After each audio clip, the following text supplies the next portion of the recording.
Assalamualaikum warahmatullahi wabarakatuh. Saya Tengku Haji Faisal Ali, Ketua Majlis Permusyawaratan Ulama Aceh,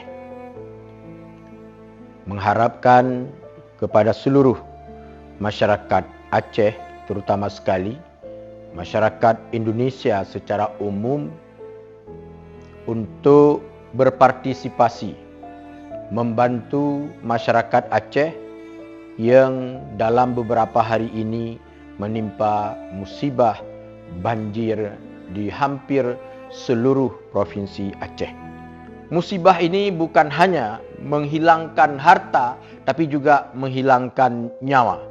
Daerah-daerah tertentu kebanyakannya sekarang ini terisolir. Jalan-jalan utama putus, jembatan-jembatan juga putus. Dan beberapa juga pondok pesantren yang hanyut dan santri-santri juga yang musibah.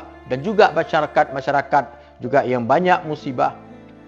Kepada Bapak Presiden Republik Indonesia, Haji Prabowo Subianto, kami bermohon untuk mengerahkan segala upaya agar masyarakat kami yang masih terisolir untuk mendapatkan perhatian dan bantuan daripada pemerintah.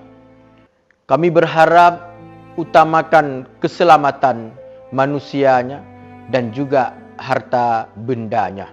Untuk itu kami berharap kepada seluruh masyarakat, khususnya masyarakat Aceh, baik yang ada di Aceh yang tidak berdampak langsung dengan banjir ini, ataupun masyarakat Aceh yang ada di luar Aceh, masyarakat lain yang simpati terhadap musibah Aceh ini, kami berharap untuk membantu kami yang ada di Aceh ini melalui Lembaga Kesehatan Nahdlatul Ulama yang poskonya di Majlis Permusyawaratan Ulama Aceh.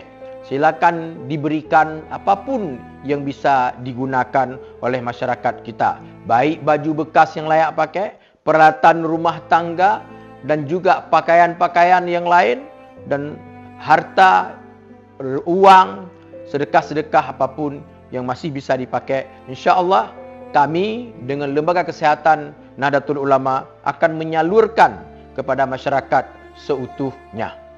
Mohon maaf atas segala kekurangan. Wallahul muwaffiq ila aqwamit thariq. Assalamualaikum warahmatullahi wabarakatuh.